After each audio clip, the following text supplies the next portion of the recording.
Bonjour à tous, on va reprendre les débats en espérant que tout le monde est revenu de la pause. Je ne me suis pas présentée ce matin parce que j'étais à l'accueil, comme vous avez vu. Je m'appelle Djoura Benchir, je suis aumônier militaire du culte musulman et je travaille avec Steven Duarte et Homero Maronjo sur le projet de recherche sur les acteurs réformistes dans l'espace francophone. Donc suite aux échanges, suite aux présentations que nous avons eues ce matin, nous allons laisser la parole aux invités pour réagir aux interventions de Monsieur Haddad, de Steven Duarte, de Dominique Avon. Donc nous avons nos 3 intervenants de ce matin dans la salle.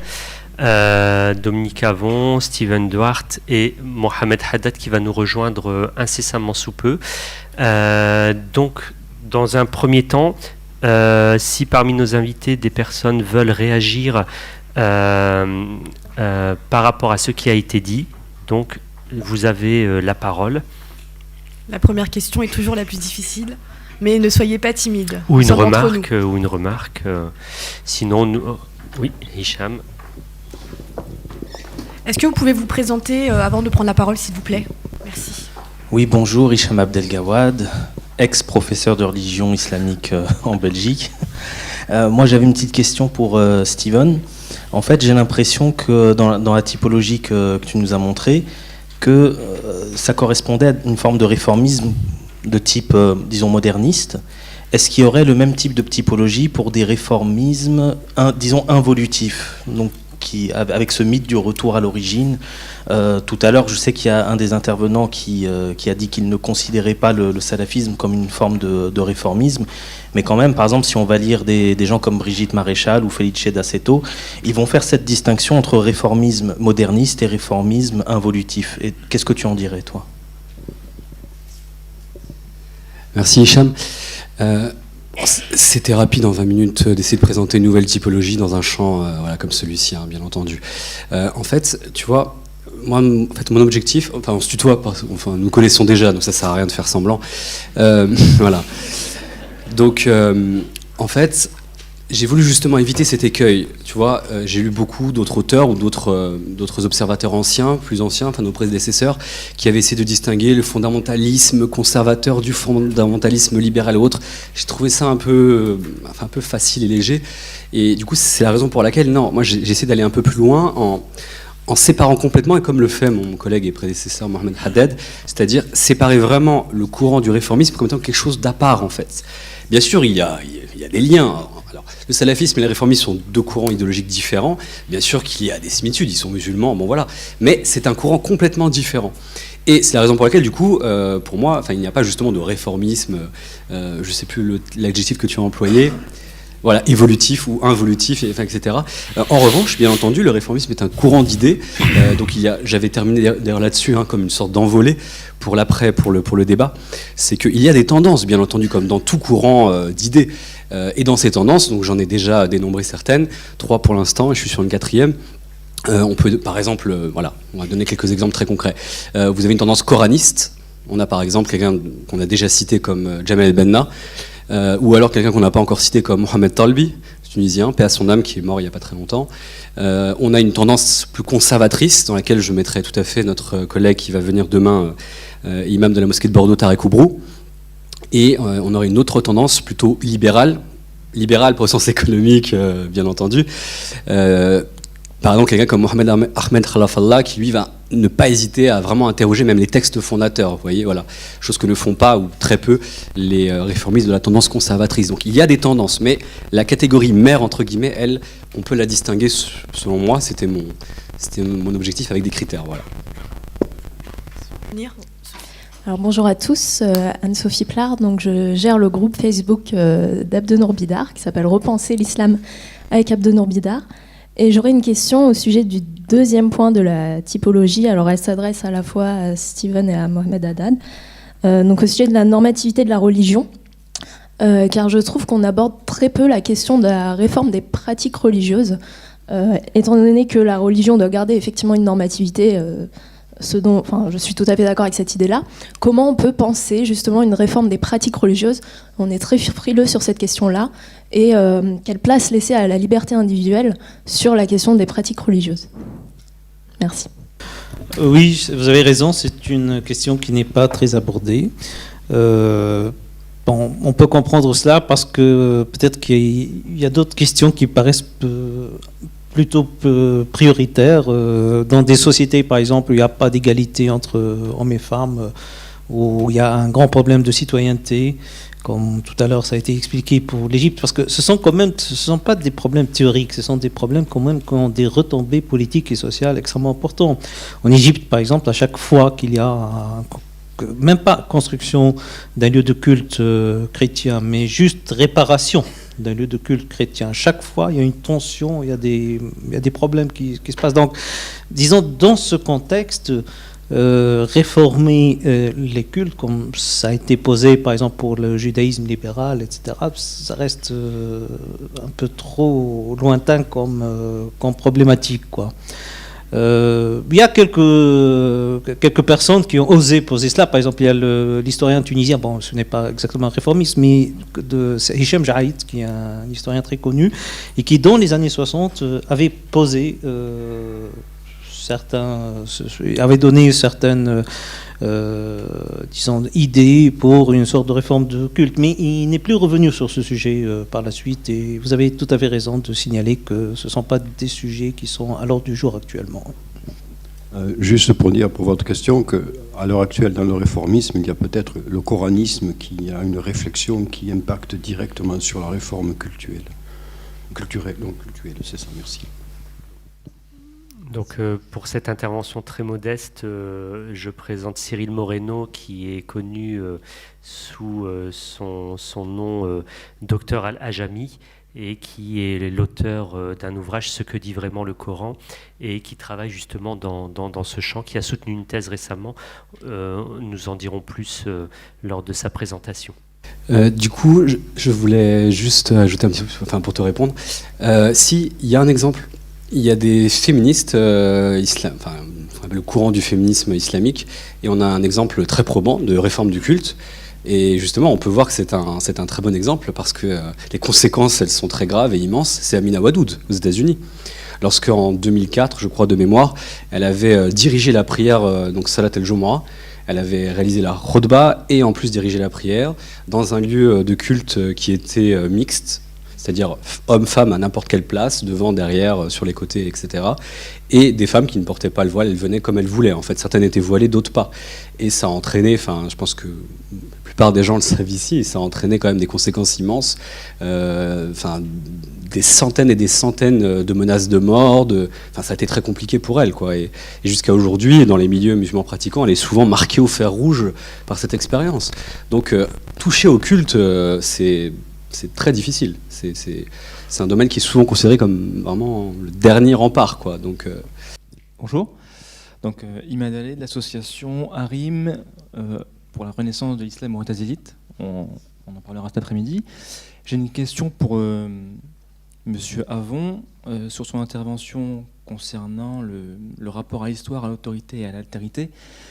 Il a pu être dit que effectivement les difficultés ont été rencontrées pour différentes civilisations et religions du rapport à l'altérité, du rapport, de la relation à établir au sein d'une communauté par rapport aux femmes, par rapport à des questions assez précises. J'aimerais, si vous pouvez, que vous nous développiez certaines des solutions qui ont pu être trouvées pour ces communautés-là pour dépasser. Vous avez pu dire que certaines communautés ont dépassé ces difficultés-là, si vous pouviez. Est-ce qu'elles ont dépassé les débats sont pendants dans toutes ces communautés ou ces environnements confessionnels, des débats continuent sur ces questions d'égalité homme-femme, par exemple. Si on prend le cas, puisque je l'ai évoqué, du judaïsme dans le cadre d'Israël, il n'y a pas d'égalité d'homme-femme puisque les femmes ne peuvent pas demander le divorce de la même manière que les hommes.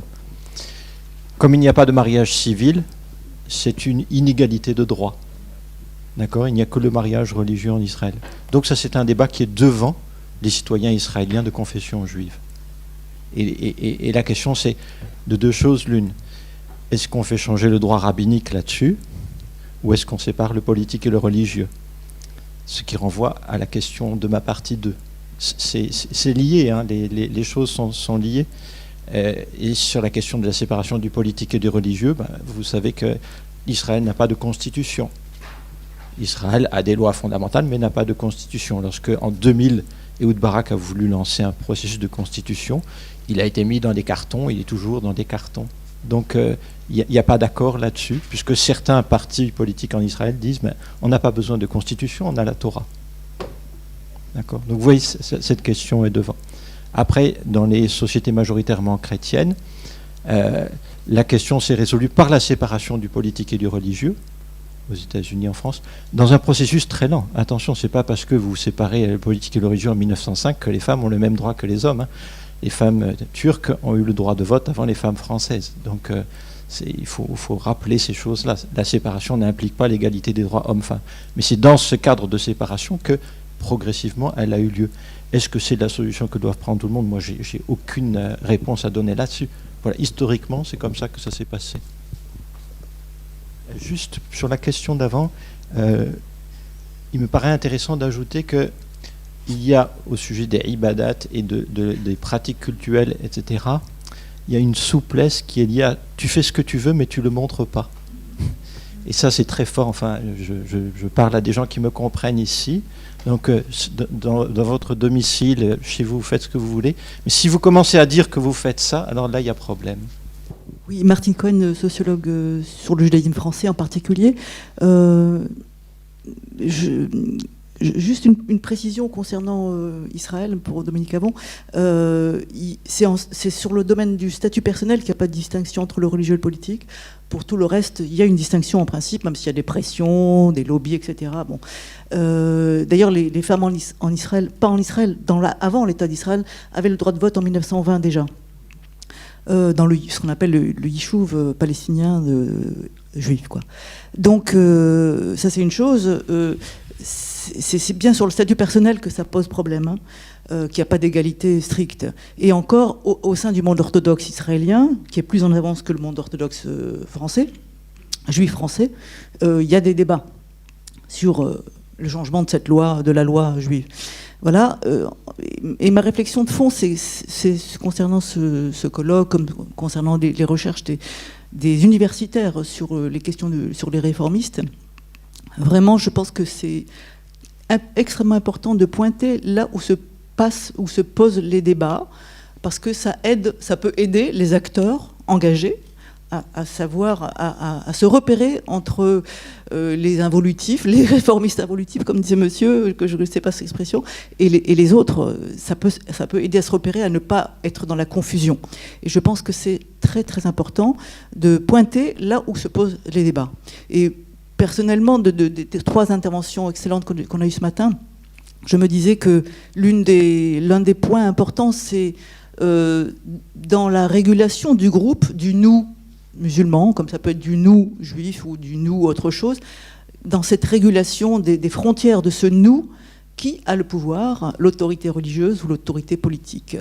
Qui a le pouvoir? Et dans l'autorité religieuse, qui, entre tel réformiste et tel autre réformiste, ou entre tel imam et tel autre imam, ou tel rabbin ou tel autre rabbin, quoi. Et c'est la bataille. Mais il y a une question des frontières du nous, du groupe, qui doivent exister, hein, de toute façon. Hein, les nous se constituent toujours. Hein. Donc, comment on les définit? Comment elles sont souples ou pas souples, ces frontières du nous? Et là... selon qu'on accepte les femmes de telle manière ou pas de telle manière, on définit un autre nous, en fait. Hein, voyez. D'autres réactions dans la salle? Un monsieur. Nous avons un temps jusqu'à midi, donc n'hésitez pas à faire part de vos réflexions, de vos interrogations également. Abdelhak Nabawi, aumônier national des hôpitaux de France et président de CERSEM Alsace. Ça m'a fait plaisir d'écouter les interventions tout à l'heure qui sont très intéressantes. Néanmoins, j'ai une petite question. Je voudrais savoir, est-ce qu'on peut définir le réformisme? Sachant bien que chaque groupe, chaque courant essaye de confisquer ce principe, et ce n'est pas intrinsèque au culte musulman, puisque les autres cultes ont connu la même chose. La première question. Deuxième question, on réforme quoi? Est-ce qu'on réforme tous les textes qu'on appelle qat'i at-thubut? Les textes sont figés, les textes sont invariables. Lorsque M. Haddad a parlé des trois groupes, les traditionnalistes, les fondamentalistes et je pense les salafistes, on prend par exemple les traditionnalistes, et vous avez parlé de l'Azhar. Si je prends Mohamed Ghazali, ou Sha'rawi, ou Sheikh Qaradawi, ou Saïd Sabr, qui sont formés à l'Azhar, ils sont de l'Azhar, mais ils sont des frères musulmans. Si je prends les fondamentalistes, frères musulmans, il y en a qui sont des salafistes. Si je prends même le leader des frères musulmans, le fondateur Hassan al-Banna, il dit نحن حركة صوفية وسلفية دعوة حركة سلفية ودعوة صوفية. Donc je pense que les choses ne sont pas très simples. Il n'y a pas une séparation étanche. Les musulmans certes forment un bloc, ne font pas un bloc monolithique, mais les choses ne sont pas très simples. Donc ma question pour laisser d'autres personnes intervenir, est-ce qu'on peut définir le réformisme et on se base sur quoi? On réforme quoi? Merci. Oui, alors d'abord, pour définir quelque chose, disons la méthode scientifique ou académique, c'est d'essayer de construire un idéal type. Donc ce qu'on essaie de faire, un chercheur, ce qu'il essaie de faire, c'est de construire un idéal type qui correspond au réformisme, au salafisme, ou à autre chose. Par la suite, lorsqu'on applique sur les cas particuliers, évidemment que ça ne soit pas toujours très, très net, dans le sens, comme vous venez de dire, on peut être un nazarite et un frère musulman, etc. Mais d'une façon générale, on voit bien la différence entre être, par exemple, dans l'islam traditionnel et entre être dans les frères musulmans. La preuve, Hassan al-Banna n'aurait pas eu besoin de fonder la confrérie des frères musulmans si l'islam traditionnel, si Al-Azhar aurait été suffisant à partir de son point de vue. S'il a créé cette confrérie, c'est parce qu'il voyait que Al-Azhar ne pouvait pas aller jusqu'aux objectifs qu'il s'était fixés pour sa confrérie. Et tout à l'heure, d'ailleurs, on a parlé de ce qui s'est passé en Égypte après 2011. Ce qui s'est passé en Égypte, et ce qui se passe jusqu'aujourd'hui, d'ailleurs, c'est une véritable guerre entre l'islam traditionnel, Al-Azhar, et l'islam fondamentaliste des frères musulmans. Et contrairement à ce qu'on pense, ce conflit n'a pas commencé avec la révolution égyptienne. Ça, je peux en être témoin parce que je connais Ahmed Taïeb bien avant. D'ailleurs, il a fait ses études en France, il a eu son doctorat en France et actuellement il est recteur d'Al-Azhar. Mais Ahmed Taïeb, je le connaissais depuis longtemps. C'est quelqu'un qui est fondamentalement soufiste et ash'ariste. Il est né dans une grande famille soufie et il avait cette conviction bien avant d'être le recteur d'Al-Azhar et évidemment bien avant la révolution égyptienne. Il avait cette conviction que le salafisme wahhabite a envahi Al-Azhar et que ce n'est pas ça la mission d'Al-Azhar et que la mission historique d'Al-Azhar c'était le soufisme et l'ash'arisme.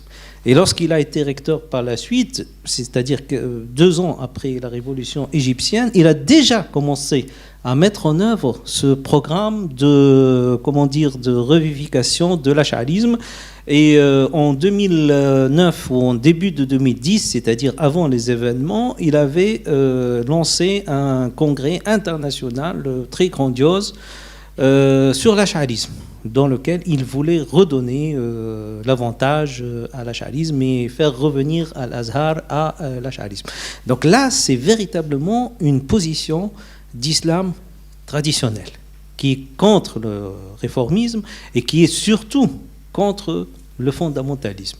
Donc il y a bien quand même des différences réelles. C'est pas le fait qu'il y ait maintenant Mohamed Ghazali. D'ailleurs, on peut même entrer dans les détails. Vous voyez que quelqu'un comme Mohamed Ghazali a fini aussi par se détacher des frères musulmans. Peut-être justement parce que sa formation azharite ne lui permettait pas d'aller jusqu'au bout du raisonnement des frères musulmans. Mais cela dit, oui, on trouve des cas où, par exemple, le meilleur cas, c'est Qaradawi, qui est à la fois azharite et frère musulman. Mais en général, on peut trouver des cas comme ça, mais en général, la distinction, quand même, pour moi, est assez nette, et elle est aussi de référence théologique. Et là aussi, malheureusement, en France et dans les pays occidentaux et aussi dans les pays musulmans, il n'y a plus véritablement de chaire d'histoire de la théologie musulmane. Ce qui fait aussi qu'on ne discerne plus très nettement la différence, par exemple, historique, qui n'a pas commencé maintenant, qui a commencé depuis très très longtemps entre le salafisme et l'ash'arisme. Mais le conflit entre le salafisme et l'ash'arisme, ça ne date pas d'aujourd'hui, ça date de très longtemps. Voilà, donc il faut un peu mettre tout cela sur la table pour comprendre que ce n'est pas si monolithique que ça donne à voir à partir des médias ou à partir de discours dominants. Je vais m'engouffrer un tout petit peu dans la brèche pour faire part d'un point de vue de non-spécialiste par rapport à mes confrères. J'en discutais avec mes collègues dans le cadre de ce projet. Durant la période estivale, j'ai téléchargé un certain nombre d'ouvrages.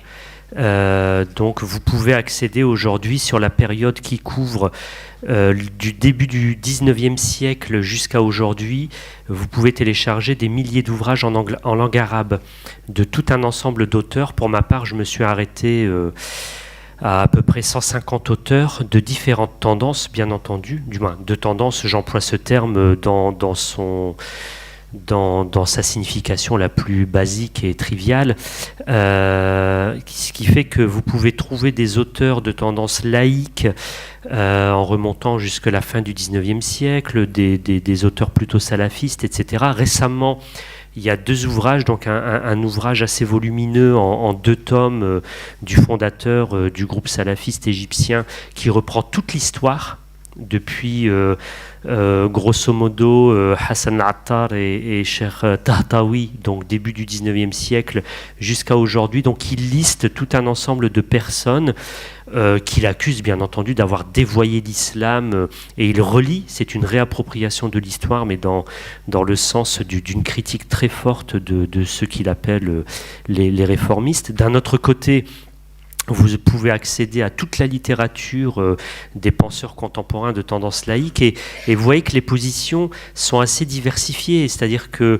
résumer un auteur qui sera qualifié de tendance laïque comme étant pro-occidental, c'est aussi caricatural que de dire que toutes les personnes qui ont évolué dans la sphère frériste, par exemple, sont des anti-occidentaux ou je ne sais quoi. C'est beaucoup plus compliqué que cela, et on en discutait également avec Steven. Nous sommes au début des recherches finalement, c'est-à-dire qu'il n'y a pas beaucoup de recherches sur ces questions à l'heure actuelle dans les sphères universitaires. Donc il y a des chercheurs qui proposent des typologies, mais juste pour analyser des auteurs, là on est face à des centaines et des centaines d'ouvrages. Je veux dire, certains auteurs à eux seuls, si on prend Gamal el-Banna, c'est plus de 80 ouvrages. D'autres penseurs ont publié, rien que ceux de tendance laïque, ce sont des centaines d'ouvrages qu'il faut dépouiller. Donc là, c'est pas un chercheur à lui seul qui va pouvoir faire ce type de recherche. On est vraiment confronté à une somme considérable de production, et l'un des points qui pose difficulté, c'est que, comme vous voyez, l'ensemble des intervenants sont parfaitement arabisants, mais aujourd'hui il y a tout un ensemble aussi de chercheurs qui veulent s'attaquer à ce vaste patrimoine ou à cette vaste histoire sans même être arabisants, et ça c'est aussi un problème d'évolution des recherches contemporaines en islamologie, où les gens n'ont pas accès aux matériaux de première main. Donc ça aussi c'est à signaler.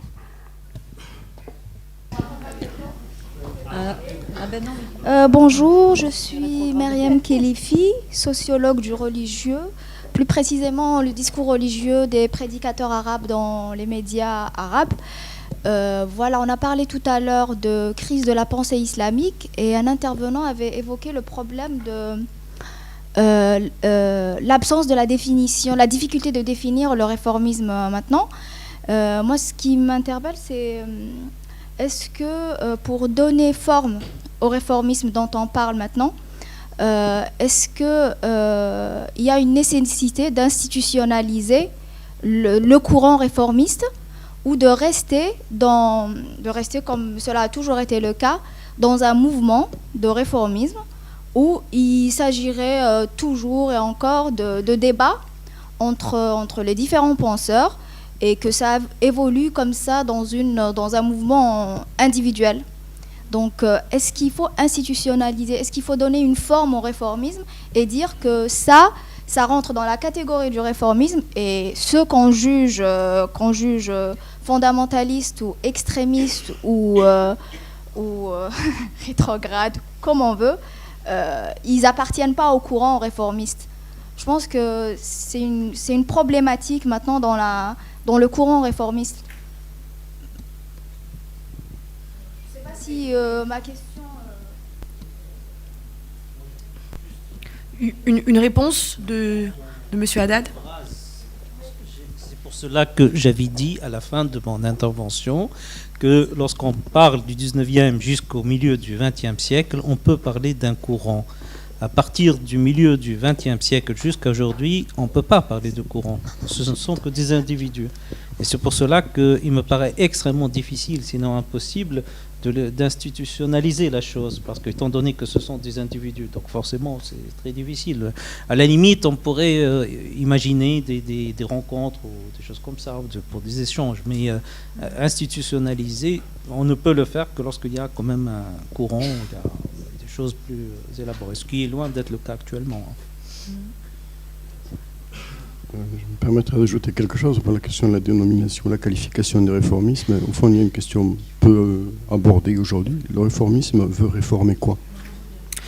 On n'entend pas très bien. Oui, là c'est bon. Je dis la question qui a été... Les termes ont été peu maniés ce matin. Le réformisme veut réformer quoi? Quoi? L'islam? Mais quelle partie de l'islam? Quel aspect de l'islam? Quel islam?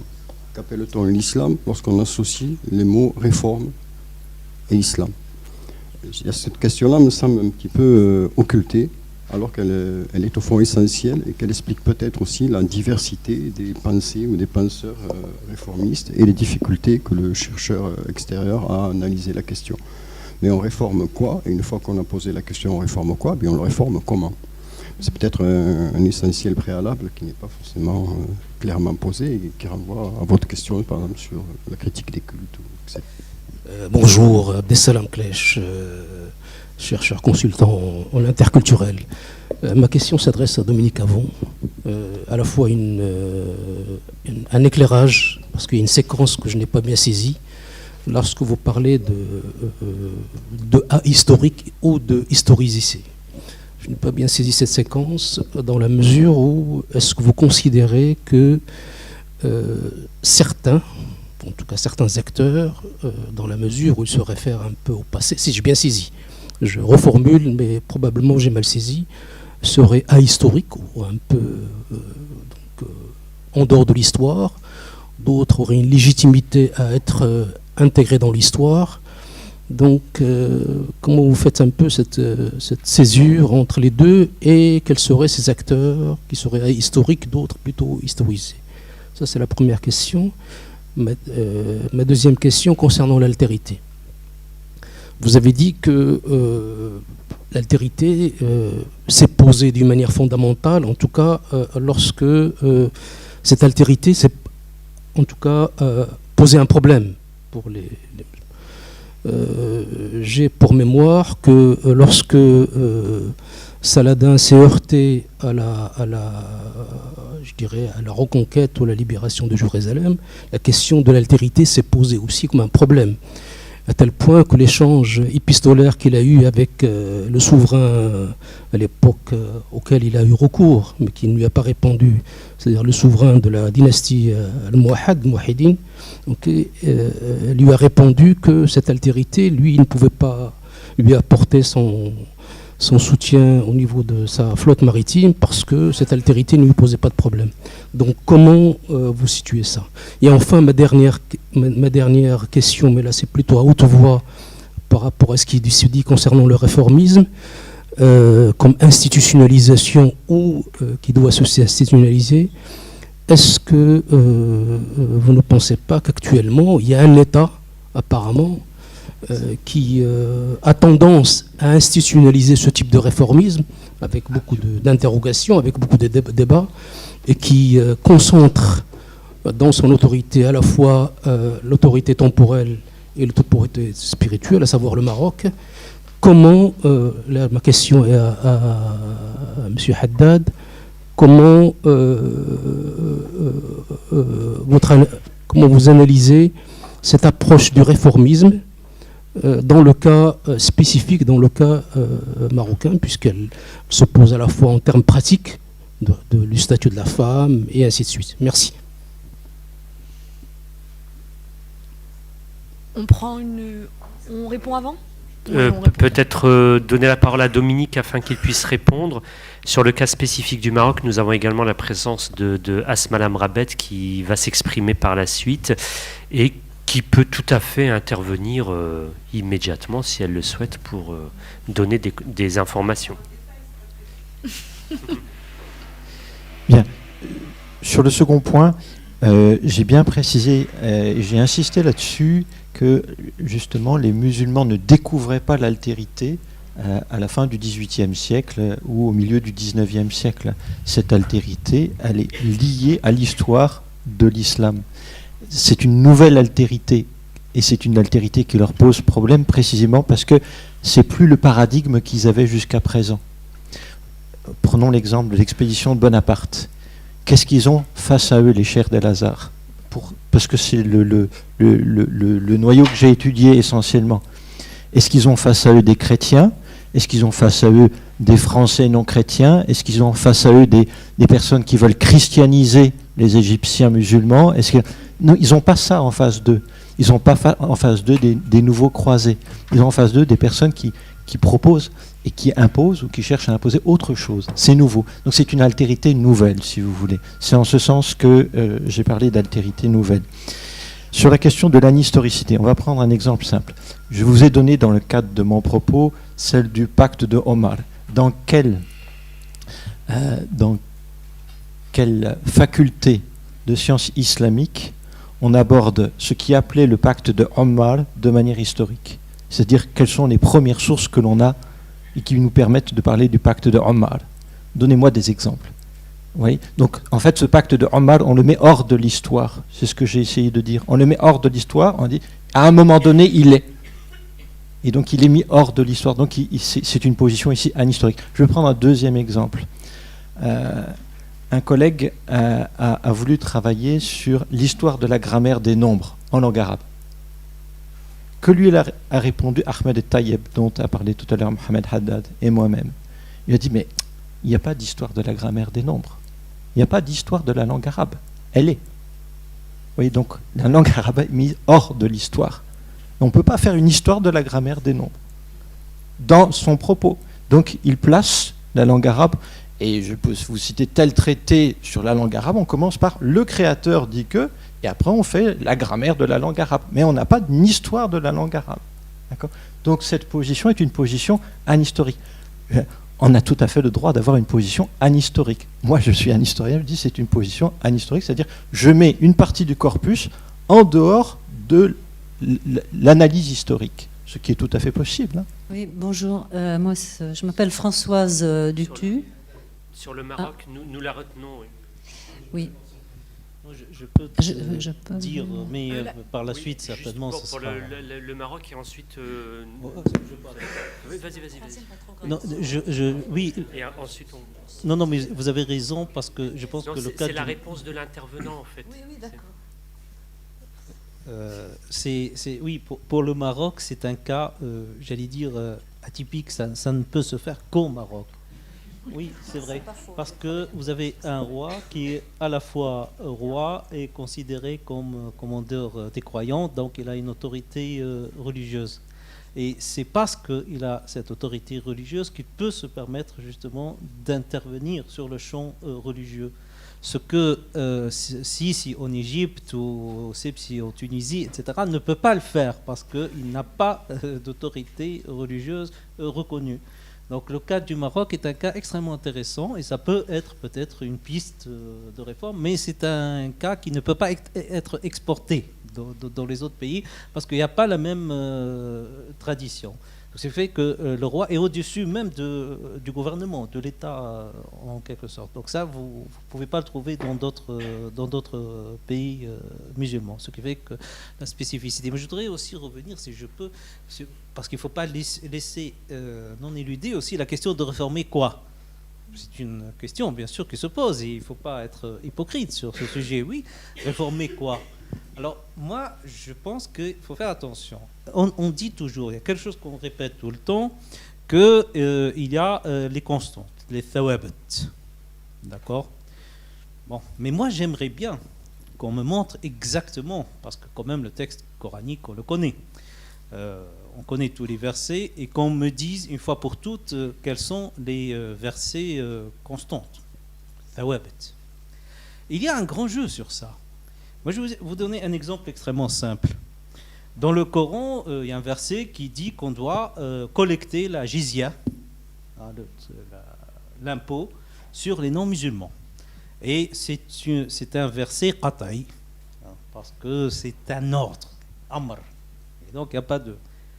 Et puis, il y a un autre verset qui dit que, par exemple, ce qu'on a cité tout à l'heure, c'est que la femme a la moitié de la part de l'homme dans l'héritage. On nous dit que le deuxième est qata'i, mais le premier aussi est qata'i. Si on se réfère aux règles de la grammaire, puisque si on considère qu'à chaque fois il y a un amr, c'est-à-dire qu'à chaque fois il doit être qata'i. Alors, comme par hasard, quelqu'un quand même qui est fondamentaliste, comme Youssef Qaradawi, parce qu'il a un problème en Égypte, il dit dans son livre, oui, mais le verset d'Al-Jizya, c'est un verset historique, qui a été posé dans des conditions historiques. Aujourd'hui, nous ne sommes plus dans ces conditions et donc on n'est plus obligé d'appliquer ce verset. Parce qu'il a une pression par rapport à l'Égypte, par rapport au problème de la présence des Coptes en Égypte. Mais le même Qaradawi, il dit que le deuxième verset sur l'héritage, on doit l'appliquer parce que c'est qata'i. Donc pour moi, je pense qu'on est en pleine hypocrisie. Parce qu'il y a l'un des deux, ou bien de considérer que le qat'i, c'est quelque chose qui est tributaire de la structure grammaticale du texte. Et donc à chaque fois qu'il y a, disons, une expression grammaticale de amr, on doit considérer ça comme qat'i. Ou bien, et c'est ce que je pense, ou bien il faut ouvrir l'interprétation à tous les versets. Il n'y a aucune raison pour ouvrir l'interprétation au verset d'Al-Jizya, ne pas l'ouvrir au verset de l'héritage. D'ouvrir l'interprétation sur le verset qui dit qu'il faut couper la main du voleur et de ne pas l'ouvrir sur le problème de l'héritage, sur le verset de l'héritage. Et c'est pour cela que, malgré tout, je pense que le réformisme est en train de gagner du terrain, parce que ça devient de plus en plus difficile maintenant pour un musulman, même fondamentaliste, de dire, tiens, on va réactiver le verset qui dit qu'il faut couper la main du voleur. Donc déjà, on est un peu réformiste malgré soi. Même si on est fondamentaliste, on est obligé quand même de dire que sur certains versets, on ne peut plus revendiquer l'application de ces versets. Et donc c'est pour cela que le réformisme, même s'il est minoritaire, il est en train de gagner du terrain. Merci Monsieur Haddad. Françoise Dupé. Françoise Dupé, qui m'attend depuis un petit moment, mais c'était très intéressant, j'ai bien apprécié. Donc, je voulais simplement... C'est un peu compliqué parce qu'il me vient plein de choses à l'esprit, notamment réformer quoi, par exemple. Moi, j'ai participé, j'ai été élève pendant 4 ans dans un institut islamique, le 3IT France. Et pour moi, réformer quoi? La réforme, c'était quoi? D'abord, on nous proposait un programme présentant les sciences islamiques et les sciences sociales. Certes, elles se côtoyaient, elles ne s'interpénétraient pas, mais du moins, on avait l'ambition, apparemment, d'attaquer un certain nombre de questions. Par exemple, la science, le rapport à la science. par exemple, ce genre d'éléments. Dans Réformer quoi, c'était assez concret. Et je peux témoigner, j'étais la première promotion, de l'enthousiasme que nous avions et de l'idée que nous avions que peut-être, à partir de l'espace européen, on aurait une influence, y compris Dieu sait où, bien loin d'ici. Donc voilà, Réformer quoi, c'était assez concret, c'était très mobilisateur. Il se trouve que cet institut a fait faillite, bon, je passe. Mais c'était une expérience qui m'a marquée, qui a marqué aussi mes jeunes camarades qui font des parcours intéressants. Je ne sais pas si vous connaissez Youssouf Sangaré, si vous connaissez Jamel Alamri, des gens comme ça. Donc, ils font peut-être partie de ce que vous qualifiez de réformistes aujourd'hui ou pas, j'en sais rien. Mais la question que je me pose, c'est quand même... moi, je suis venue parce qu'aussi, cet été, j'ai participé à l'université du CISMOC à Louvain-la-Neuve, où on parlait de l'autorité en islam, la transmission de l'autorité en islam. Or, on a parlé de réformisme à tort et à travers sans jamais définir. Alors ce matin, je m'aperçois qu'on parle beaucoup de réformisme, que certains ont une définition assez claire, mais qui je ne trouve pas complètement éclairante, parce que comme on a vu qu'à Al-Azhar, il y avait des gens qui étaient frères musulmans et voilà, et pourtant dans une institution traditionnaliste. Donc moi, ça me paraît pas si clair que ça. Et je me demande aussi comment les jeunes français musulmans, par exemple, aujourd'hui, perçoivent qu'est-ce que c'est la réforme pour eux. Est-ce que quelqu'un comme Tariq Ramadan, qui a quand même une page Facebook abondamment suivie, pour eux, c'est la réforme, avec sa réforme radicale. Il y a la façon dont les chercheurs cherchent et la façon dont c'est perçu. Et quelle est l'influence de ces chercheurs qui cherchent par rapport à l'avenir? Alors, évidemment, sur l'histoire longue, on ne sait pas. Mais quand même, est-ce qu'on se pose la question de la réception? Parce que souvent, on a des définitions ambitieuses et claires et intéressantes, mais en même temps, c'est des débats qui sont un peu confinés. Alors, j'ai bien entendu, l'idée, c'est quand même que le large public, ici, puisse se saisir. Donc voilà, c'est un genre de... J'ai pas vraiment de questions ciblées, mais c'est le genre de questions de réflexion qui me viennent à vous écouter, quoi. Voilà. Oui, c'est tout à fait l'objet de ce colloque qu'on a voulu le plus participatif possible pour essayer d'explorer un peu ce sujet. Et comme le disait ce matin Monsieur Haddad, il y a encore une grande confusion sur la définition et le sens du terme réformisme, parce qu'il est approprié par des acteurs qui sont différents, qui expriment des sens différents à travers ce terme-là. Donc je vous remercie pour votre réaction qui va dans le sens de nos débats et de nos réflexions et de la recherche qu'on conduit avec Steven et Homero. Voilà. Je crois que M. Timera voulait réagir. Françoise Dutu faisait allusion à l'IIT, donc l'Institut international de la pensée islamique, qui a son siège aux États-Unis et qui donc avait un centre en France, en région parisienne, qui a fonctionné pendant plusieurs années, qui a stoppé malheureusement après une production qui était assez intéressante. Et donc vous avez évoqué également Jamel El-Hamri qui est présent, qui est présent parmi nous, donc qui est le fondateur. Non, il est là, il est présent parmi nous. Donc, il est le fondateur de l'AFPI, l'Académie française de la pensée islamique. La semaine dernière, donc l'AFPI a organisé également un colloque, son deuxième colloque des intellectuels musulmans francophones. Donc, des choses se font. Maintenant, je pense qu'il faut différencier le travail spécifique aux chercheurs et ce que font ceux qui se réclament en tant que penseurs musulmans ou ceux qui se réclament en tant que réformistes. Le chercheur éclaire des pans de l'histoire. Certains chercheurs sont très engagés également sur ces questions. Mais nous aurons, au fur et à mesure de ce colloque, justement, des débats entre les acteurs également qui pourront donner leur point de vue sur la question. Non, j'ai pas de question, pardon, je ne vais pas prendre le tour de quelqu'un. La jeunesse musulmane est dans cette salle, madame. Et elle est là pour venir prendre tout ce qu'il y a à prendre en termes de réforme et aussi bien face à sa pratique de la religiosité. C'est pas... Non, je disais, je ne prends pas le tour de quelqu'un. Je vous dis avec enthousiasme, on est là. Je vais essayer de faire court. Bon, je ne suis pas Diaben Jeloun, je n'ai aucun titre universitaire particulier concernant, ni associatif concernant l'islam. Je fais partie du large public qui venait écouter ça. Alors, première question. Enfin, j'ai beaucoup apprécié l'intervention de M. Duarte parce qu'il a à peu près montré que le réformisme dans la terre d'islam, tel que nous le connaissons aujourd'hui, est apparu parce que le monde musulman, et arabo-musulman, pas seulement arabo, mais musulman tout court, a été confronté à ce que vous appelez la modernité, mais ce n'est pas la modernité auquel a été confronté ce monde-là. Il a été confronté à une agression politique et militaire de ce monde. Et donc, il était obligé de s'adapter à cette présence en Inde, en particulier par l'Empire britannique, et dans le monde arabe de façon générale, par le monde britannique et par l'impérialisme français. Pour dire la chose suivante, en réalité, les sociétés musulmanes se sont toujours adaptées de façon endogène aux situations, y compris économiques, dans lesquelles elles vivaient.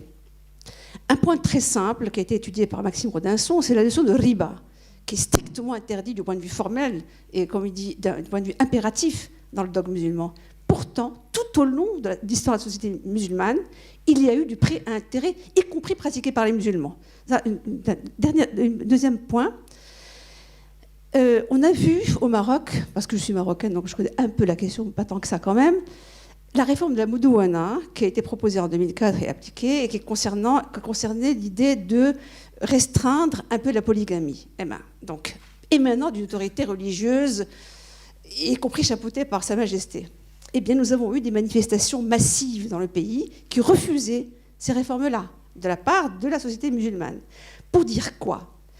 Que, contrairement aux sociétés occidentales, la plupart des sociétés musulmanes sont encore profondément musulmanes. Profondément musulmanes. L'Occident a eu sa révolution industrielle, politique et idéologique dans un contexte de désécularisation. Les gens étaient plus chrétiens. On essaie de nous faire croire qu'on oppose un monde chrétien à un monde musulman. Pas tant que ça, quand même. Le siècle des Lumières a désécularisé la société occidentale, tout de même. Bon. D'où l'arrivée, y compris tardive, de la séparation du pouvoir et de l'Église. C'est arrivé tardivement dans la pratique institutionnelle, mais en réalité, s'il y a eu la révolution de 1789 en France, c'est qu'il y a une révolution contre un État où dominait un clergé qui est devenu insupportable, parce qu'il était propriétaire foncier. Deuxième point. Troisième point, je voulais parler à un monsieur qui a cité sans arrêt le fait qu'en Égypte, les églises étaient construites, déconstruites. En réalité, de ce que j'avais compris, moi, en tant que simple citoyenne lambda, qui n'a rien à voir avec l'université islamologie, c'est lorsque l'islam est en danger par des ressortissants non islamiques qu'il devient agressif par rapport aux minorités religieuses. J'en veux pour preuve, je ne connais pas l'histoire de l'Égypte particulièrement, mais quand on regarde ce qui s'est passé au Liban en 1860, avec l'extermination par les Druzes des chrétiens du Mont Liban, en réalité, ce qui était sous-jacent, ce n'était pas du tout une idéologie musulmane, islamique, c'était des réformes imposées à l'Empire ottoman par les puissances qui avaient des représentations consulaires et qui ont favorisé les chrétiens du Liban en particulier en leur donnant des privilèges économiques et de commerce exorbitants. L'empereur ottoman avait imposé une réforme à travers laquelle, en 1856, il mettait à égalité toutes les minorités religieuses, et il n'y avait pas de cette fameuse jazia, ou je ne sais pas quoi, l'impôt prélevé sur les non-musulmans avait disparu. Donc vous avez une population druze qui perdait, qui était défavorisée déjà par le système des capitulations, et en plus, le peu d'intérêt qu'elle avait en étant musulmane, c'est-à-dire qu'elle avait un petit privilège, qu'elle ne payait pas l'impôt, enfin, que les autres payaient un impôt qu'elle ne payait pas, était perdu. Donc on avait une compétition économique en réalité, qui n'avait rien de religieux. Alors je ne sais pas ce qui se passe au niveau de l'Égypte. Moi, il me semble à chaque fois que la majorité démographique avec une idéologie musulmane est en péril, alors elle devient agressive. Parce qu'en réalité, et je termine là, parce que évidemment nous sommes dans un contexte particulier, nous sommes en 2017, etc., et on nous parle sans arrêt des mosaïques culturelles au Moyen-Orient. Oui, elles existent, mais pour quelle raison ? Parce qu'elles n'ont pas été homogénéisées par des pouvoirs absolutistes, comme ça a été le cas en Occident.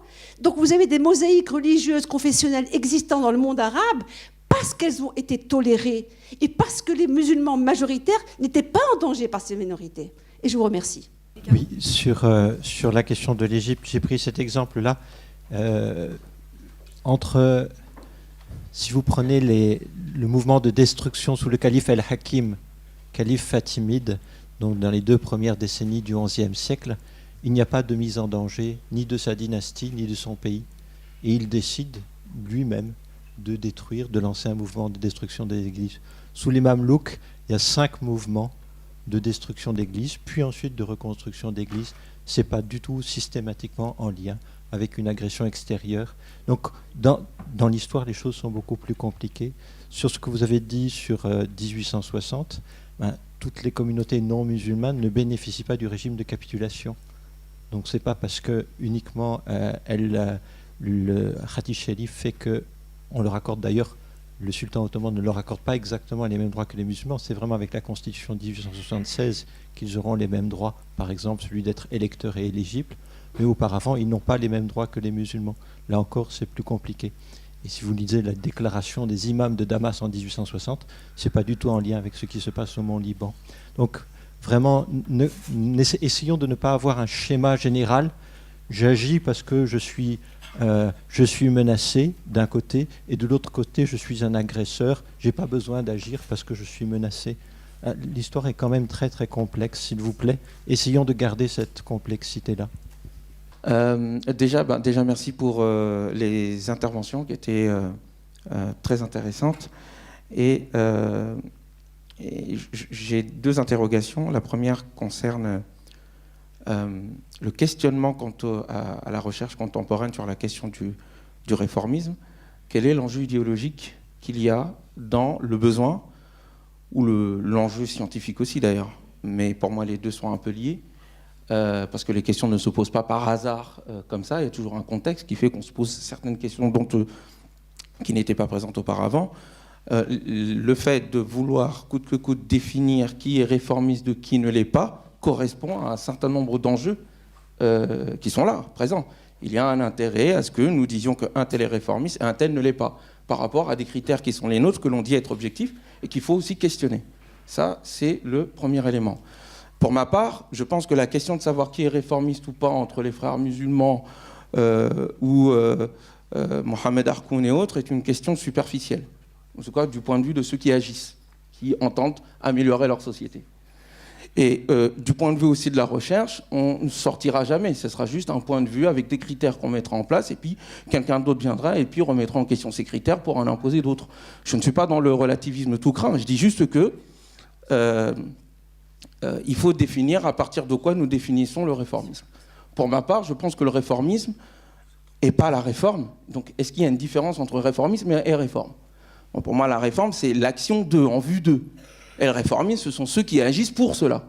Alors qu'ils soient salafistes ou qu'ils soient wahhabites ou autres, je considère être réformiste celui qui dit, en tout cas qui s'intéresse à la question du réformisme, de la réforme, et qui veut agir dans ce sens-là. Ensuite, à nous de juger subjectivement, en tant qu'acteur ou observateur, si tant est qu'un observateur n'est pas non plus un acteur, de définir à partir de quels critères nous jugeons si un tel est réformiste ou pas. Mais il faut le définir. Ça, c'est le premier élément. Ça, c'est une question qui n'est pas vraiment bien posée et qui cache des dessous idéologiques. Il y a un intérêt à exclure des gens du réformisme et il y a un intérêt à considérer d'autres personnes dans le réformisme. Parce que déjà, nous avons aussi une vision qui n'est pas neutre du réformisme, elle est positive. Voilà, il fait bon d'être réformiste, pour certains, ou pour beaucoup en tous les cas. Maintenant, qu'est-ce qu'on doit réformer ? Effectivement, quelqu'un qui veut réformer l'islam en tant que tel n'aura pas la même position que celui qui veut réformer la société. Et d'autres personnes veulent réformer la pensée musulmane, parce qu'ils pensent que la pensée musulmane n'est pas l'islam. Et puis d'autres personnes diront non, c'est le Coran qu'il faut réformer, dans le sens où il y a des parties dans le Coran qui ne correspondent plus à notre époque d'aujourd'hui. Donc ils considèrent que l'époque d'aujourd'hui est le critère à partir duquel la réforme doit se faire. Mais l'époque d'aujourd'hui, quelle époque d'aujourd'hui ? Parce que derrière le mot époque aussi, il y a au fond ce qu'on entend par la modernité, l'Occident.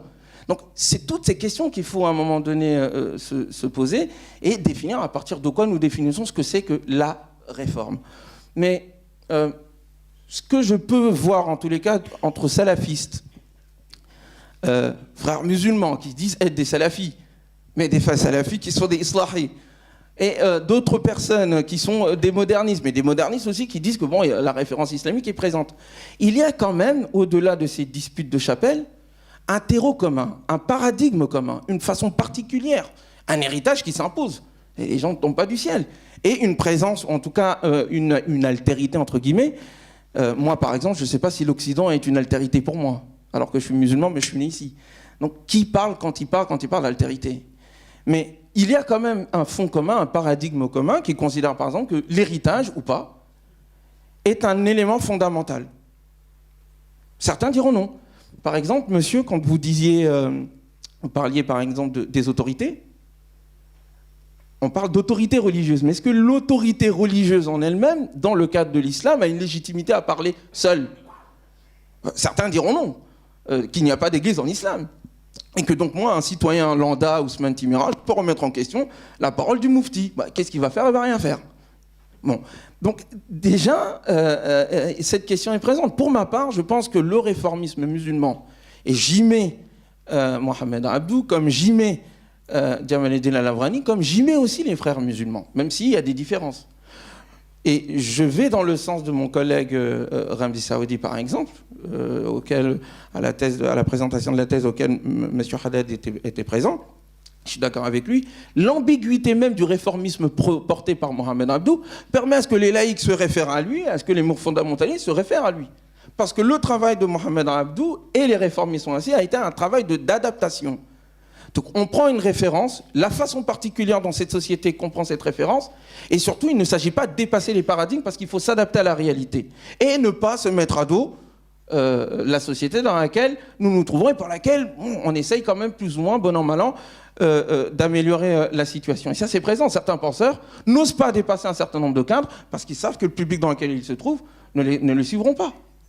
Et Mohamed Abdou est dans cette ambiguïté. Je reviens sur la notion de djizia par exemple. Parce que je pense que... Moi je parle aujourd'hui de post-réformisme. C'était un projet de thèse que j'avais d'ailleurs proposé à l'UHESS. Pour plein de raisons que je ne détaillerai pas ici, ça n'a pas pu se faire. Mais qu'il y a aujourd'hui un certain nombre de philosophes, de penseurs qui, faisant référence toujours au Coran, faisant référence à l'exemple du prophète, remettent en question la façon particulière dont les fuqaha et la tradition ont interagi avec cette référence-là, remettent en question la façon particulière dont les occidentaux ont interagi avec les principes de la modernité et tentent non pas de faire une adaptation entre les deux, mais de faire un dépassement. Je fais référence, entre autres, à des gens comme le philosophe Abou Ya'rib al-Marzouqi, les travaux d'un Al-Jabiri. Ils ne sont pas du même camp, loin s'en faut. Mais il y a une tentative de dépasser un paradigme. Quel est ce paradigme? Je ne vais pas rentrer dedans, peut-être qu'on en parlera tout à l'heure. Mais par exemple, sur la question de la djizia, le fait de confondre la lettre coranique avec l'interprétation que les fuqaha en fait est problématique. Parce que quand on regarde le texte en lui-même, il ne vient pas instaurer un système qui s'appelle la djizia. Le texte ne parle pas du tout de ça. Le texte parle, effectivement, dans la Sourate At-Tawbah, qui fait référence à des positions qu'il faut avoir envers les idolâtres, inscrites dans une réalité historique qu'il indique lui-même. On n'invente pas les réalités historiques. Le texte lui-même parle d'événements de l'époque. Et ensuite, on en tire des principes qui sont peut-être valables ou pas, ça à chacun de voir. Mais la notion de djizia parle, dans le cadre du combat, qu'il faut mener face à des ennemis qui nous attaquent, parce que le passage précédent dit, ce sont eux qui ont commencé et qui ont essayé d'expulser le prophète. Et toute la question, c'est jusqu'à quand dure le combat? Pas jusqu'à les sacrifier et les tuer, pas jusqu'à les convertir, jusqu'à ce qu'ils capitulent. C'est même pas une invention coranique, ça. La notion de djizia n'est pas une notion islamique. C'est une notion politique. C'est-à-dire, je fais la guerre contre quelqu'un, est-ce que je veux le tuer ou je veux le soumettre? Est-ce qu'il capitule? Quel est le signe de sa capitulation? Il paye l'impôt et il dépose les armes. Le propos coranique est là. Les fuqaha en ont fait ensuite une institution, l'institution de la djizia. Mais ça, c'est dû à l'impérialisme de l'époque. Bon, ben, le roi avait intérêt à mettre en place cela, parce qu'il y avait des impôts quand même à relever. Il y avait des pépettes dans l'affaire. Excusez-moi le mot. Donc le chercheur doit être capable de faire la distinction entre l'interprétation, d'une part, et le contexte sociologique, politique et idéologique qui est porté, et d'autre part, la référence, et faire un aller-retour entre les deux. Sans pourtant dire aussi que ce que dit la révélation est absolu, à part s'il est croyant, ou ce qu'il tire d'enseignement de la révélation est absolu. Cela est sujet à question. Voilà.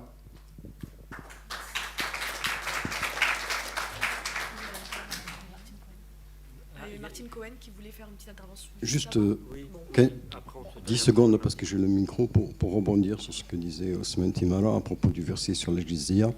Pour faire court et précis, pas toujours, djizia compris dans le Coran par le Coran, c'est un impôt, c'est une taxe de capitulation.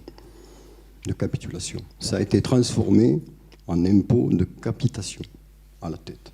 C'est ce qui s'est passé, le processus historique est passé d'un propos qui était une tradition d'ailleurs qui existait chez les Arabes et dans tous les peuples en guerre à cette époque-là.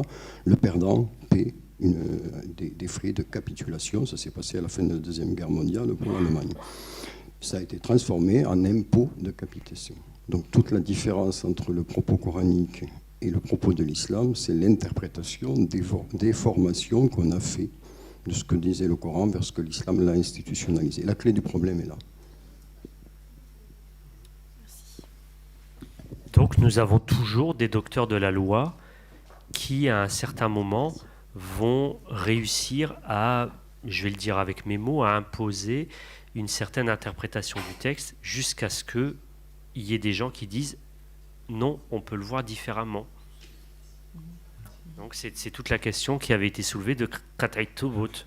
Donc il y a bien des gens qui décident à un moment donné, des docteurs de la loi j'entends, qui décident à un moment donné que cette partie du texte, on n'y touche pas parce que, alors Qat'it Thubut, c'est-à-dire c'est un invariant qui ne doit pas être modifié du texte jusqu'à ce qu'il y ait d'autres conditions ou d'autres docteurs de la loi ou des penseurs qui affirment le contraire. Non, ce qui a été soulevé tout à l'heure, ce que je voulais dire, c'est que ce qui a été soulevé tout à l'heure, c'était qu'il y a des docteurs de la loi qui considèrent qu'il y a des pans du texte qui sont des invariants. Et ce que vous montrez, c'est que quand on lit le texte lui-même, cette notion même de dire il y a des invariants, sous la façon dont c'est présenté dans le droit musulman, c'est discutable, c'est ce que vous avez mis en évidence. Oui, Ah, c'est la question. Il y a tellement d'avocats qui ne savent pas qui est l'invariant ou la constante de Planck. C'est une réflexion de sociologue, mais de sociologue engagé, comme vous allez l'entendre. La question très intéressante de faut-il institutionnaliser un courant réformiste, un mouvement réformiste, est une vraie question de stratégie, presque, on pourrait dire ça. Il y a 2 ans, je me rappelle quand l'instance de dialogue a été instaurée par le précédent ministre de l'Intérieur, je me suis dit, c'est ça qu'il faut faire, ouvrir des lieux de débat. Ça suffit de se poser la question, CFCM est-il représentatif ou pas, ça suffit. Donc je me suis dit, il faut ouvrir des lieux de débat. Et peu de temps après, j'ai appris l'existence de l'Académie française de pensée islamique. Je l'ai apprise en regardant une petite vidéo d'interview sur Academ, qui est un site juif pluraliste, qui est devenu pluraliste, très important. Et donc j'ai trouvé ça très intéressant. Voilà un colloque des intellectuels musulmans de France qui va se passer, comme il y a eu, après la guerre en France, un colloque des colloques des intellectuels juifs de langue française qui ont eu lieu quasiment tous les ans jusqu'au début des années 2000. Voilà des lieux de débat pluriels. C'est très important. En tant que tels, ces lieux de débat peuvent être considérés comme des institutions aussi, pas aussi formels qu'un chef d'une église, un pape, etc. Mais c'est quand même des lieux de débat. Et le lieu de débat en tant que tel, c'est-à-dire du pluralisme visible, affiché, revendiqué, c'est en tant que tel une prise de position. Et donc je trouve que c'est très, très important. Ceci dit, cette coagulation, cette cristallisation de lieux de débat et leur visibilité, c'est aussi un impératif stratégique important par rapport à d'autres qui refusent tout pluralisme. Et l'implication des sciences humaines dans ces lieux de débat, c'est aussi une prise de position, comme ça a été le cas pour le colloque intellectuel juif de langue française après la guerre, voilà, par rapport à un monde de l'orthodoxie fermé, quoi, voilà.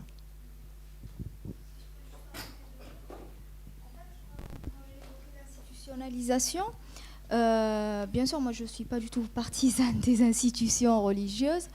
Je trouve qu'elles ont complètement enfermé le débat sur l'islam durant des siècles. Donc voilà. Mais à l'heure actuelle, comme vous dites, il faut un cadre. Il faut un cadre pour penser le réformisme. On ne peut pas continuer comme ça à se jeter la balle et à dire celui-là il est réformiste, l'autre ne l'est pas.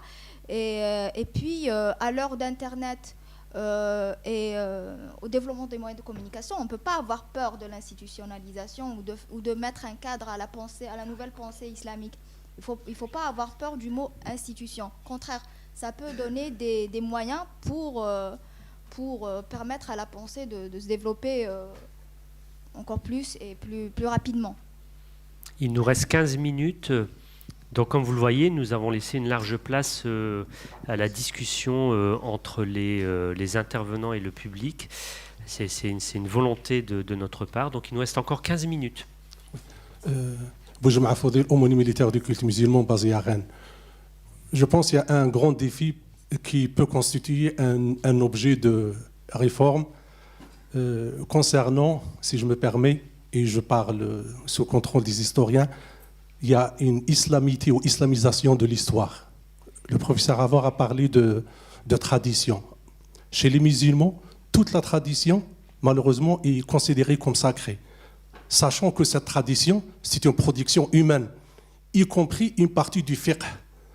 Donc il y a un fiqh des femmes qui n'a rien à voir avec les principes du Coran. Il y a un fiqh qui a été instauré au moment des conquêtes, où l'Empire musulman s'élargit. Et une grande partie de cette production n'est pas humaine. Donc les musulmans instrumentalisent une partie de cette tradition. Malheureusement, aujourd'hui, on ouvre certains livres, un terroriste peut trouver un texte pour légitimer ce qu'il fait. Un macho, permettez-moi l'expression, il peut utiliser un texte pour dominer sa femme. Mais je dirais, quelle est la part du texte quand on parle de Rida? Bien, bon, il y a des hadiths, des citations prophétiques qui condamnent à mort quelqu'un qui renie sa religion. Mais à côté, je trouve dans le Coran 9 textes qui sont explicites, qui évoquent la liberté de conscience. La vérité est descendue de votre Dieu. Celui qui croit, croit. Celui qui ne veut pas croire, ne croit pas. Et je fais référence à l'intervention du docteur Haddad. Je n'ai pas compris le fait quand il nous parle de fondamentalisme et d'islam politique. Le fondamentalisme en islam, tel que je le conçois, ce sont les principes de la liberté, de la justice. Or, certains courants politiques qui se proclament de l'islam n'ont rien à voir avec ces notions. Quand je parle, et je reviens à l'islamisation de l'histoire, malheureusement, c'est le fait aussi des non-musulmans. Moi, comme citoyen français de ce pays, je suis confronté à chaque fois, on me cite, on me balance des faits historiques qui n'ont rien à voir avec l'islam comme tel, qui sont instaurés à un moment donné parce qu'il y avait des guerres. Donc, en quoi, moi, citoyen de ce pays, je suis responsable de cette notion de l'jizya, de cette notion de l'jihad, etc., etc. Donc, moi, je pense qu'il faut désislamiser, si je peux dire ça, la tradition musulmane, et de la part des musulmans, et de la part des non-musulmans.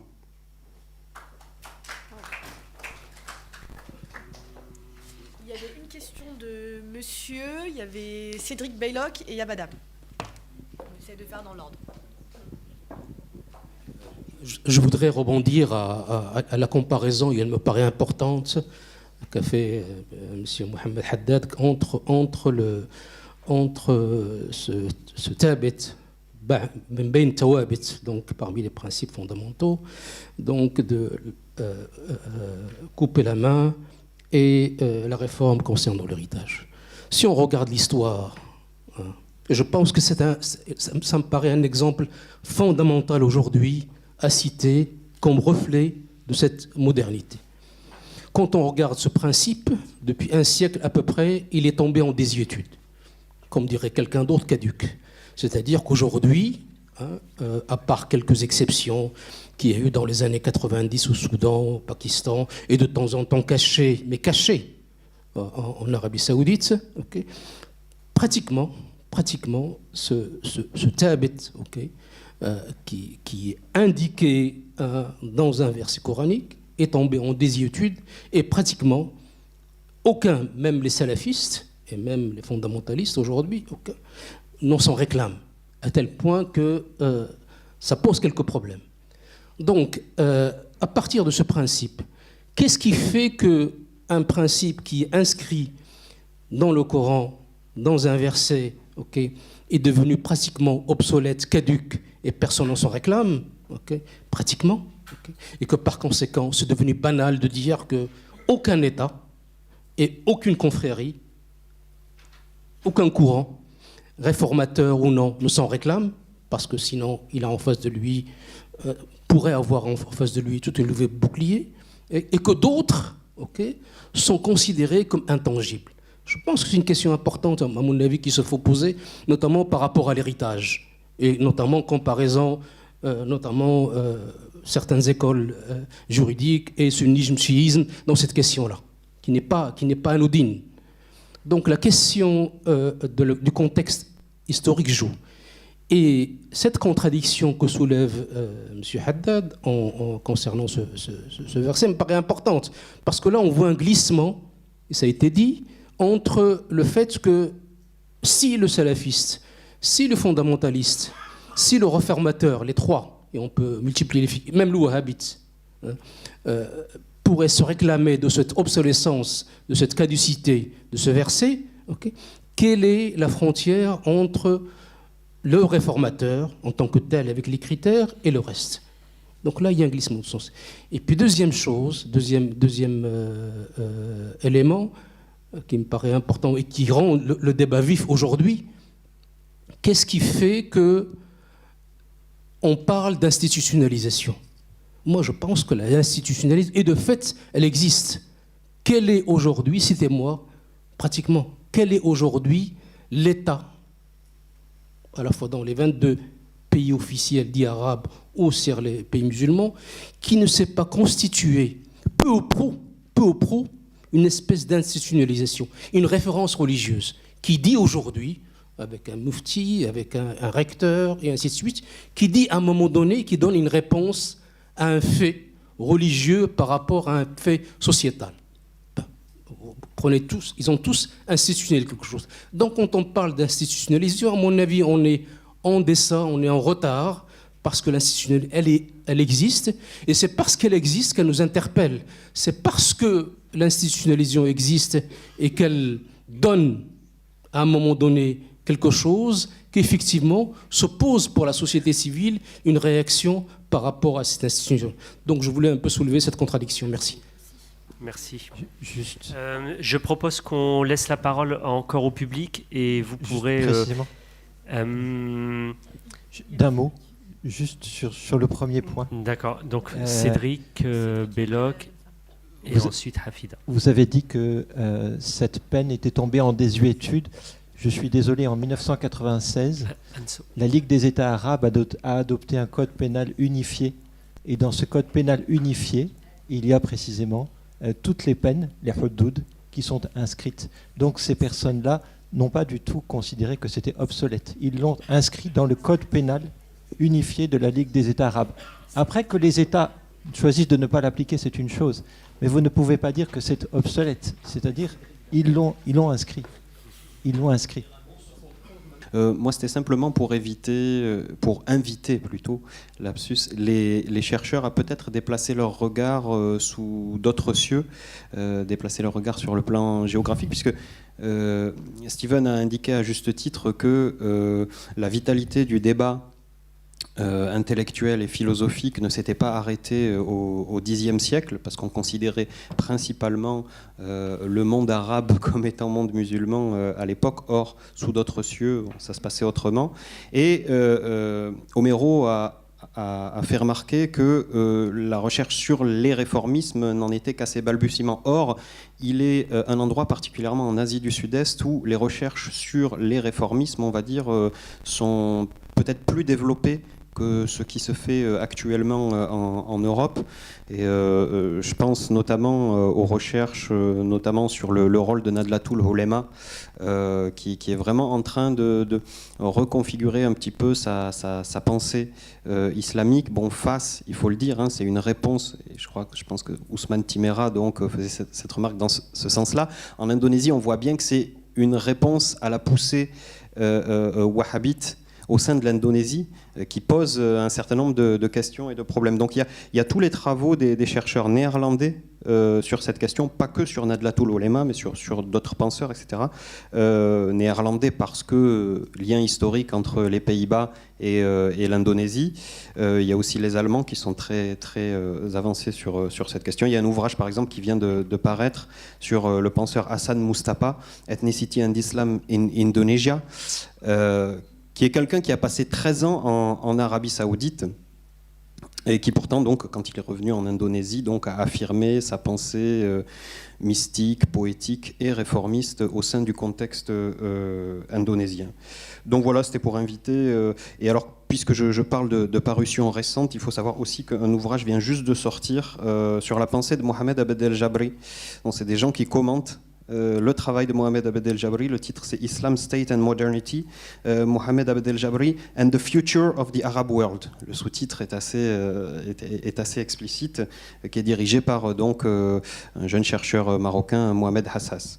Et donc il y a une vraie dynamique. Je pense aussi que Steven avait raison de mentionner une nécessité comparative avec ce qui se fait ou ce qui s'est fait dans d'autres religions, et notamment le judaïsme libéral.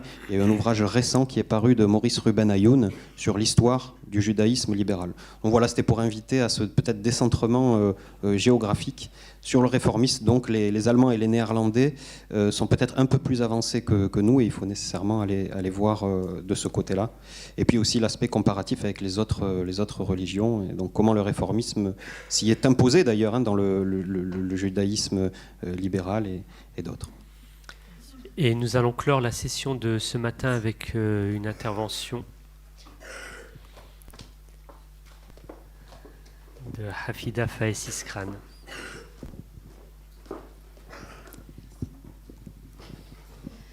Bonjour à tous, donc Hafida, merci Omero. Tout d'abord, merci à tous pour vos interventions, pour les débats, pour les questions, tout était très intéressant. J'ai eu les réponses à certaines questions, d'autres seront peut-être développées cet après-midi ou dans d'autres contextes, d'autres lieux, notamment sur la question fondamentale des bases que Ousmane Timera a soulevé, d'autres aussi avant, sur quoi nous basons-nous, que réformons-nous. Donc c'est à mon avis un point essentiel. Le deuxième point que je voudrais soulever, qui me semble majeur, c'est est-ce que la réforme ne serait pas fondamentalement, enfin l'enjeu fondamental de parvenir à introduire dans la pensée musulmane l'idée que les sciences profanes doivent éclairer la pensée religieuse, le fait religieux, donc autant la psychologie que les sciences sociales, que les sciences scientifiques. Et il me semble qu'à partir du moment où on arrive à cet éclairage, on parvient à une espèce d'indépendance par rapport au texte. Donc on parvient à mener sa propre réforme, donc peut-être les fameuses initiatives individuelles dont vous faisiez mention tout à l'heure. Et est-ce que ce ne serait pas plutôt ça, la réforme, un mouvement perpétuel qui serait mené justement grâce à toutes ces sciences, qui permettrait justement de s'opposer à la fixité, à la rigidité de la pensée islamique jusqu'à aujourd'hui. J'en veux pour exemple très récent, mais voilà, je pense que tout à chacun des exemples. Je discutais récemment des hadiths avec une personne et on parlait historicité et sciences sociales au sujet des hadiths. D'ailleurs, je vous invite à ce propos à écouter Hicham Abdel Gawad qui en a beaucoup parlé sur Internet, sur le groupe Radio I d'ailleurs. Enfin, c'est une aparté. On en discutait beaucoup et la réponse en face a été « mais tu t'adresses à quelqu'un qui a la foi ». Je dis oui, mais moi aussi en fait. Et simplement, quand on a la foi, tu devrais admettre que les hadiths sont protégés par Dieu. Et donc on ne peut pas les modifier. Et en fait, pour lui, lorsque je parlais d'histoire et d'introduire l'histoire là-dedans, c'était presque un sacrilège. Et je me suis dit, on s'oppose d'ores et déjà à un mur si on ne peut pas admettre les sciences profanes dans l'approche religieuse. Très bien, on va... Mais... Tu as été interpellé ? Donc nous allons clore la session de ce matin et nous reprenons nos travaux en début d'après-midi à 14h.